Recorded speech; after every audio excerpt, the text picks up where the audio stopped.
இங்க ஒரு பொண்ணு நைட் டைம்ல சர்ஃபிங் பண்ணலாம் அப்படின்னு சொல்லி பீச்சுக்கு வந்திருக்கா. அந்த நேரத்துல பின்னாடி இருந்து ஒருத்தன் வந்து இவளோட தலையில கவர மாட்டி அப்படியே கழுத்தை பிடிச்சி லாக் பண்றான். அவளும் எவ்வளவு தப்பிக்கலாம்னு சொல்லி ட்ரை பண்றா. ஆனா அவளால சுத்தமா முடியல, அங்கேயே மயங்கிடுறா.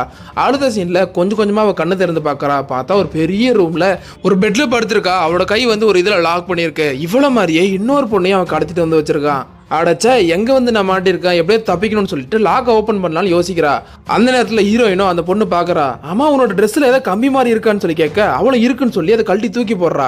அதுல இருந்து அழகா கம்பியை மட்டும் உருவி லாக் ஓபன் பண்ணலாம்னு சொல்லி ட்ரை பண்ணிட்டு இருக்கா. அந்த நேரத்துல கதவு திறந்துட்டு உள்ள ஒருத்த வரான். ஹீரோயினை கடத்திட்டு வந்தால அவன் தான் உள்ள வந்திருக்கான். ஹாய் லேடிஸ், 2 பேருக்கும் பசிக்கும்னு நினைக்கிறேன், அதனால சாப்பாடு கொண்டு வந்திருக்கேன்னு சொல்லி கொடுக்க 2 பேரும் முழிச்சிட்டு இருக்காங்க.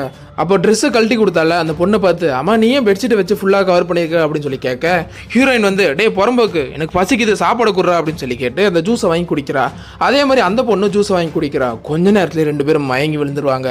பார்த்தா அவன் தான் சாப்பாடுல ஏதோ கலந்து கொடுத்துருக்கான். அப்புறம் ஹீரோயின் அப்படியே தூக்கிட்டு போயிட்டு ஒரு சேர்ல உட்கார வச்சு அப்படியே லாக் பண்ணி வச்சிடறான்.